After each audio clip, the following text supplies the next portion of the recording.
So the big question is this. Why well-being conscious women just like us who want to live healthy and happy life are constantly feeling vulnerable like, what if I get attacked? And so many people who teach self-defense are tough men or martial artists who don't seem to understand what women really go through every day. How can we feel safer and be more confident in our personal safety? That is the question, and this channel gives you the answer. My name is Kinko Hamilton, and welcome to Rise Up Against Violence.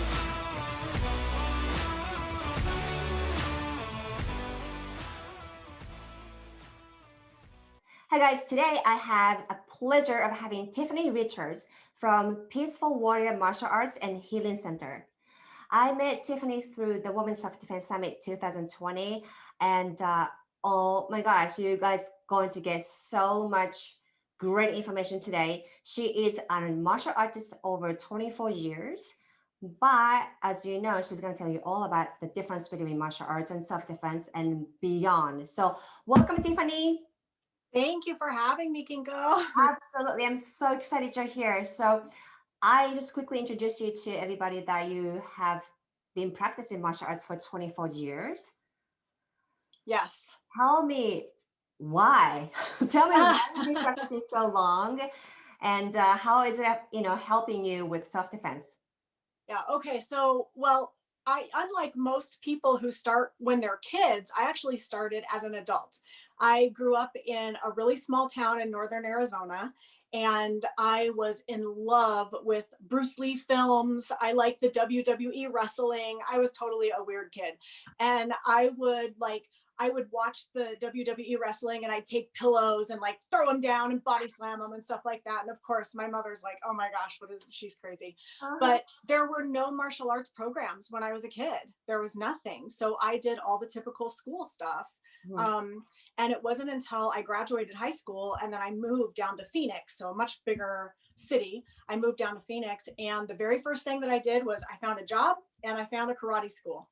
And I've been training ever since. And of course, within that time, I've had various styles and stuff like that. But I mean, it's part of my life. It's in my blood. I've never stopped, and I'll be training until I die. Absolutely. I'm with you on that one. I absolutely love martial arts, and I practice karate too as a part of my system.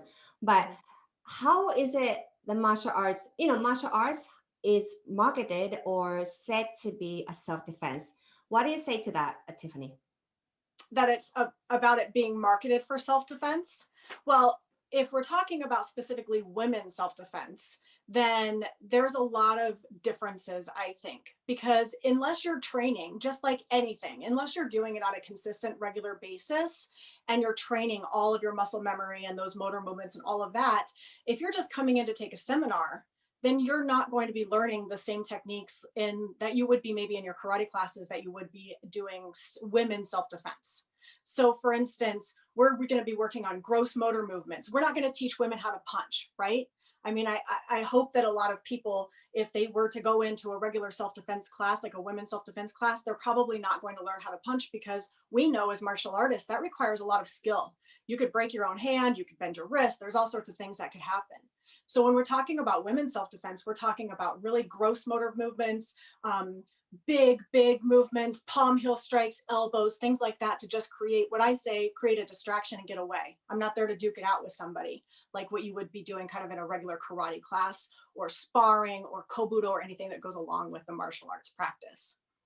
Absolutely, totally. It's a completely different game, right? Because in Right. dojo, there are rules that you have to follow. You can't hit groin, you can't bite, you can't spit on somebody. But on the street, Yeah. it's different. Yeah, it's like no rules, fight like a savage, get out of there, protect yourself, protect your family. If you have kids, obviously you're going to do anything for your kids to protect them. And so you have to fight and get out. So there's going to be different aspects of women's self-defense than there are in like the dojo. Mm-hmm. So tell me, Tiffany, how did you start your self-defense journey? So I started doing karate, and I have a kind of an unfortunate story, but a story that is one of survival. I started doing karate when I think I was 18 or 19 when I moved down here, and then started, going to school and got a job and started a dojo so I could pay for my dojo dues. And in my early 20s, I was in a seriously abusive relationship. And so I spent almost 700 consecutive days in basically a living hell. I was physically abused, I was emotionally abused, I was mentally abused. I ran the gamut. I remember one night he ended up getting a DUI. It's a long story, but he ended up getting a DUI. We live separately. He walked 5 miles to my house, and I had been hit by him before, pushed around by him before, things like that. Definitely been told that I would never find anyone that would love me, all of those things that women who are in these domestic violence situations go through. But I remember one night he walked about 5 miles to my house, and I heard knocking on my sliding glass door, and I walked out of the sliding glass door and I closed it behind me because I didn't want him coming into the house. He was drunk. I could smell alcohol on his breath. And the thing that resonated with me the most that I still remember is he said, "Have you ever been punched by a man before?" And he proceeded to punch me in the face, and I went hurtling back through my sliding glass door. So Wow. in that time, I've had dishes thrown at me. I had furniture thrown at me. I was pushed down a flight of stairs. Multiple things. And so here's the crazy thing. During that time, I was training karate. So what I discovered was it wasn't just the physical aspect of what kept me in this situation or in this abusive domestic violence situation, was that I didn't feel capable of leaving. I didn't feel that I had self-worth. I didn't feel that I I was worthy of a different relationship. And so during that whole time as I'm training karate, I'm thinking about how can I get out of this situation? My friends all saw it, my family saw it, but I didn't see it. But at the same time, I was thinking, how can I make sure nobody else goes through this? And when I finally got enough courage to leave, that's when I vowed that I would never, ever, if I could help it, see anyone else go through this. And so I knew that from a martial aspect, absolutely. I honestly, anyone can train gross motor movements. They can train how to kick and punch. They can teach women palm heel strikes. But are you covering it from the mental and emotional and spiritual aspect as well? And that's the difference between what I do versus some of the other things that I see out there. Mhm. Um, and I know we'll talk about that later too. But the interesting thing is, it wasn't until just a while ago, maybe about a year ago, that I actually started talking about my situation. Mm. Even when I was teaching women self defense, I wouldn't talk about my own situation because I was so embarrassed. I was so embarrassed. I didn't want anybody to know that I had put myself in a situation like that. I wanted to come off as stronger. And it wasn't until a while back that I started kind of sharing my story. And the Mm. more that I talk about the situation I was in, the more memories flood in. And then I'm like, oh my God, I was in a really bad place in my life. And I cannot believe that I let this happen. But what I can see now is it's kind of like the hero's journey, is that I went through that, but here I am now, a stronger, more capable, more resilient woman, teaching other women not to be in those situations or to get out of them if they are. I'm so glad you're here, seriously, and be, happy and happier and a stronger woman, Tiffany. But I'd like to ask you, you said when you finally had the courage to leave the situation, what gave you the final courage? You know what it was? And so one of the things is that when I was in this situation, I thought that if we moved, then it would go away. We think about all these things. We think about we're the ones that are in these situations that we're making excuses for them. So our friends are seeing them and saying, God, what is going on with you two? And you're, oh, well, he's stressed, or he's really busy at work, or he doesn't know how to handle his emotions, or you're making excuses. So one of my thoughts was, well, if we leave Phoenix and we move, then all of our problems will just stay in Phoenix. They won't follow us. They'll go away. Mm-hmm. So we moved. And at that time, I started volunteering for a battered women's shelter in the town that we were living in. And I don't know if it's because I felt such a lack of control in my own life that I wanted to help or try to control other things that were going on that weren't, directly related to me. I'm not sure what it was, but I do remember that I was volunteering, and one night my boyfriend and I went out to eat, and we got in a fight like we always, I mean, this was a daily thing. We got in a fight, and as we're driving home, we're in my car, and as we're driving home, he smashed my windshield from the inside and broke my windshield. So of course, I stopped the car and dead in the middle of the street. He got out of my car, walked around, kicked in the front quarter panel, and then he said to me, "You're dead when I get home." And he started walking home. And I sat there in my car freaking out because, of course, now I didn't want to go home. And I was embarrassed. And I didn't want my neighbors to see us fighting or hear us fighting if I did go home. So I called the police. And this was one of the first times I actually called the police. And they came to me and they said, "Well, if you don't want to go home, the thing that you can do is you can go across the train tracks. There's a battered women's shelter." And I said, "I work there." And they were like, "Okay, hint, hint, hint." And that was the moment that it just clicked. It clicked. And when I made the decision, I am never going to allow this to happen again. That was it. I was done.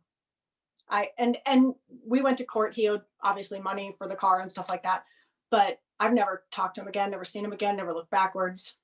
It was just one moment of gathering enough courage and self-worth and esteem to finally leave. I'm so glad, I hate to say this, but I'm so glad that happened to you. So you were able to finally get out and free yourself from him and the hell you had to go through. Right. Wow. People watching this, Tiffany, right? Because you had an experience. I had an experience, and the person who's watching this also had an experience. So that's why we are all here.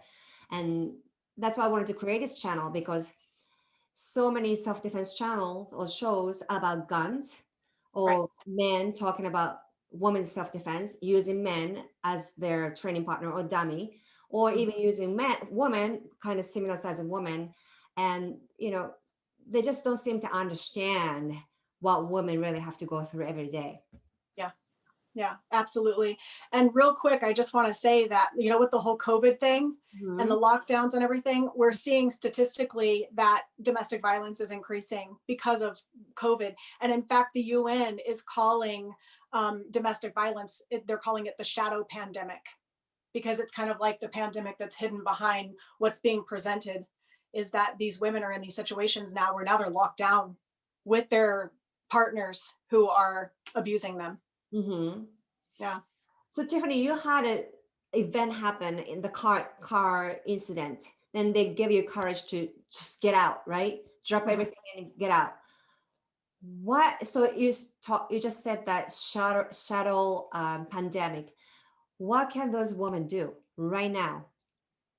I mean, I think at first, and that's the thing, is that's the program that I developed is called the Peaceful Warrior Woman, because I have the Peaceful Warrior Martial Arts Center as well.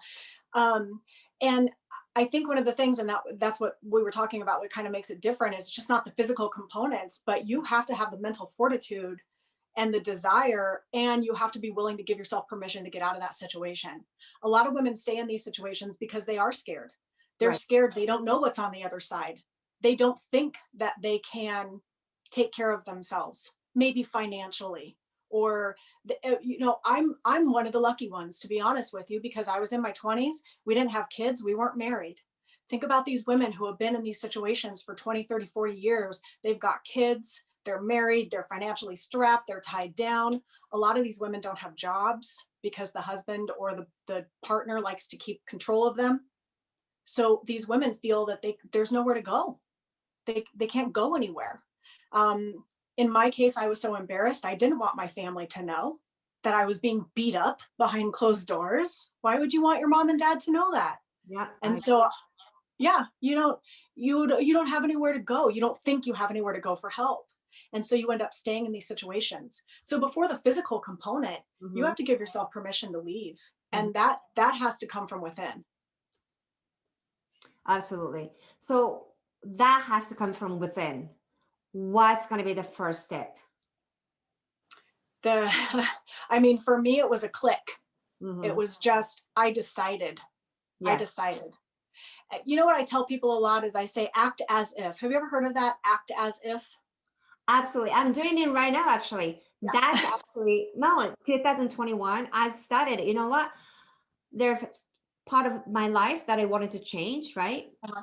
And I wanted to change it and decided to change it. So I became who I want to be, and I acted. I did an affirmation. I do affirmation every day, Uh-huh. meditated, and I act as if, because my brain doesn't understand if it's real or if it's, I'm just thinking about it, right? Right. So I Right. did that, and you know what? Voila! I'm Yep. probably still far from who I want to be, but I'm definitely getting so much closer than who I was before. Right. Thoughts become things. We've heard that things are manifested twice. They're manifested first in your brain, and then they're manifested in real life, tangibly here in this world. And so when I act as if, and I did an exercise, I did a seminar with a woman named Mary Morrissey, and I remember that we did this act as if session. And I mean, this was years ago. This was probably 15 years ago or so. And she said, imagine everywhere you'd want to be, everything you'd want. And we're talking everything from finances to your job to the house you want to live into, everything, your relationships. And then she said, what I want you to do is say that this is in 5 years. Imagine your life where you are in 5 years. And now I want you to spin a circle. And so we would turn this circle and we'd come back and it's 5 years later. And now I want you to express all of these wonderful things that have happened in your life. I tell women this, act as if. And even though we're talking about maybe just that small relationship, just that small kind of component in your life, act as if you're out of this relationship now, you're thriving, you're on your own, you're creating your own life, you have your own finances, act as if. And that's the mental part. So I think that would be the very first step. If Mhm. I were to give somebody advice, you have to imagine yourself not being in this situation. You have to imagine yourself thriving. Right. It's very, very difficult to, I think, for women to think about being thriving when she is in deep hole, right? Yep, absolutely. So it's probably, it's you, would you say it's safe to say just to remove yourself from the pain first? Is that enough for them to take the first step, or they should be able to imagine they're thriving, then It might take you first to even imagine yourself walking out the door mhm, before you even get to I'm living in this place, I have my own house, I am financially secure. But you know what? We're hardwired for survival. We are. Innately, we are hardwired for survival. That is ancient brain. So if you can survive, then you can make it through all of that crap and you can get out. absolutely. When my parents divorced, Tiffany, I was 17, but they were fighting, they were in a bad situation for 3 years prior to that. Then my mom and I decided to leave and my mom had no money. And I worked after high school. I worked at a cafe, I think the restaurant, and I kind of pitched in a little bit. But she was a housewife for 21 years. Mhm. And I had younger brother and sister. We left them with their dad. We just moved maybe 2 streets down, and it wasn't even home. It was somebody else's store. My mom's friend's store had a storage upstairs. Oh my gosh. I was going to talk about this, but and then we stayed there for several months. I totally forgot about it until now, but I totally Yeah. get it, Tiffany. So just, me too, I'm going through this self-defense journey, and just all those things come back, and I get it. I started sharing my story, and and I realized that there's so many more women who Mhm. went through very similar stories, Mhm. and that's just unbearable. Yeah. Yeah. And the more I talk, because I've been encouraged to talk about it, because like I said before, like I don't want to talk about it. I'll just keep teaching women self-defense. I'll teach the kicking and the punching, and or not the punching, but palm hills and elbows and all that. But the more I started to talk about it, like what just happened, Yeah, those memories start flooding in, and you're like, oh my gosh, I forgot that happened. Like just this morning, I thought about something that had happened that I had just blocked out of my brain because I didn't want to think about it. And the more I talk though, and share my story, the more that women who actually take my workshops relate. I'm more relatable because how how am I supposed to know that someone in my workshop isn't in an abusive situation themselves? Or wasn't, I've had women who have come through my workshops who have been raped. I've had women who have been robbed. I had one woman, because I teach nationally, I go all over the country and I teach. I've had one woman who was, this was when I was teaching up in Oregon. She was in an abusive relationship, decided to leave. So she made that decision, left, went to another state, didn't know this. She was kind of starting her life, got a job, everything, didn't know that the ex-boyfriend was stalking her and ended up following her, stalked her for days, which is so scary because you don't even know someone's watching you or following you, and followed her to where she worked. She got out of work one day. She was walking to her car. He had gotten into her car. When she got in, he assaulted her in her car.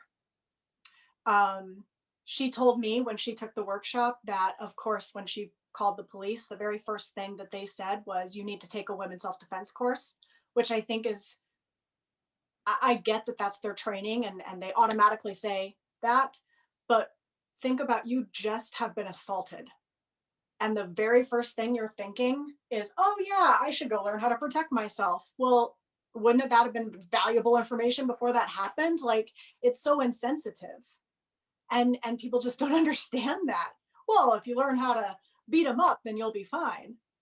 And so she signed up for a course that was taught by the police department, walked in, and it was all men, just to your point, what you just talked about. And she turned around and walked out. And she said she hadn't felt comfortable taking a self-defense course until she found out that I was coming. And she signed up because it was created and taught by a woman. And if you think about the women who have been in these types of situations, that have been assaulted, that have been in domestic violence situations, the last thing they want to do is go take a course by some guy who's telling them what to do. That's Exactly. the last thing they want to do. Exactly. Especially if it's got severely hurt by the man. Right. And you want to put, I have to go to the circle of men. That's just ridiculous. Yeah. Yeah. And I've had another thing that kind of comes up in these situations too, in my courses, is that I have women who have been in situations, whether they've been raped, assaulted, beat up, and what they try to do. And now it's part of my introduction when I talk to them and I say, okay, here are the do's and don'ts of what we're going to do today. I never had included this before, but what ends up happening is that if something were to happen to them, as an example, one of the girls who took my class, when she was 14, she was roofied. She's in her late 20s or early 30s now. She was roofied and she was gang raped, basically. And she, in taking the course, tried to recreate the scenario. And so she wanted to put herself back in that situation. And I think that's something that's in our minds, because I think about that too. Oh, if I had only seen the red flags, if I had only done this, if I had only done that. And that keeps us living in the past. Right. And that's the problem, Yes. is that if you want to recreate that scenario or that situation, and then what you're going to tell yourself is, oh, if I had, oh, it was that easy to get out of it. You didn't know. You were 14. How are you supposed to know? So you take those experiences and you use them to move forward. But Absolutely. back to the point of men teaching, I love them. I love them. I have a team of them that come in and do all the attacks and stuff like that, but they're never going to understand, as sympathetic as they can be, and also just as caring as they can be if they've had a parent or maybe their sister or a friend who's been abused or assaulted. As sympathetic as they can be, they will never be in that position, that fear that we have of simple things like taking the dogs out for a walk. Do we even feel safe taking the dogs out for a walk by ourselves, or jogging by ourselves, or hiking by ourselves? Where do we park in the parking lot? I don't think men think about any of that stuff. And women, when I teach these classes and I say, all right, where's the safest place to park in the parking lot? Every single one of them, under a light, closest to the door. Do men think about that? I don't think they have to think about that. So as sympathetic as they can be to what we go through, they're never going through what we go through. Mm-hmm. I totally agree with that. And Tiffany, unfortunately, our interview time is coming to the end, very close to the end. I want to ask you this, the ultimate question. What can we do to overcome what if I get attacked fear? You're always going to have fear, always. But you have to be able to utilize that fear as a response now. So what you have to do is you have to turn that fear into your response to the situation. And there's no stalling. You can't hesitate. You can't procrastinate. You just have to move. And when you move and you decide in your mind that you're going to survive, then all of those instincts will kick in. And of course, obviously training with the right person. There's so much dangerous information out there. The way women are taught to hold their keys in between their knuckles or break out of a choke like this. I debunk that stuff all the time because I pressure test everything. Yeah. I've been choked out myself. I've been knocked out myself. I've been taken down on the ground myself.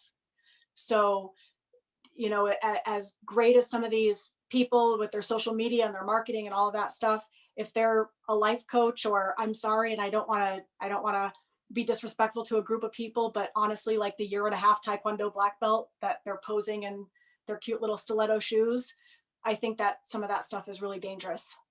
Absolutely. So you Tiffany, have to decide. Yes. Before I let you go, tell us one dangerous thing that you see a lot on YouTube or social media. One of the dangerous things is that, because this is the scariest thing, what we don't want to end up on the ground, right? Like, and that's in my classes, like we kind of save the groundwork for the end because we want them to be comfortable with all the strikes and everything. And what I see is, I see these women who are using their husbands or their boyfriends as kind of like their attacker, their training partner, and they'll do this whole defense thing from the ground and they'll lay back, and then the boyfriend will just kind of be like hovering over them and not really simulating any kind of assault. And then they just do this really easy, like one kick or one strike. And then they're like, and see, that's how easy it is. And I think that is so dangerous because that is the worst place you want. That's the last place you want to be. It's the worst place to be. And so I see that, and it's scary to me because it makes it look like it's just so easy to get a 200-pound man off of you if you're 100 pounds. And they make it look simple. And then these women have this false sense of security. Exactly. I totally agree with that. And I debunk that too. I'm taking the, one of the big names, jujitsu training, women's self-defense trainings. But I got to tell you, I ask questions, a lot of questions. I don't think this works. This doesn't work. I practice with my my husband's. I'm 110 pounds, 5'4", right? 5'4", 110. My husband's 215, 6'4". My training partner is a man. He's 5'11", 185 pounds, right? Yeah. So I do that, and it doesn't work. And you know what they say? They said, you're doing wrong. Use this muscle or use butt muscle, and it work. I said, are you kidding me? This man is mounting you, pinning down, and you're telling me to use my butt muscle to flip this guy, right? Anyways, the list goes on. But Tiffany, I just wanted to thank you so much for being here. And everyone, like Tiffany attended, the Women's Self-Defense Summit is available online, and the information is down below, as well as Tiffany Richards' information. So Tiffany, once again, thank you so much for joining me today. Thank you. Appreciate it. Thank you. Would you like to get the devices from the world's top self-defense experts? If so, go in and get your pass from www.womensselfdefensesummit.com.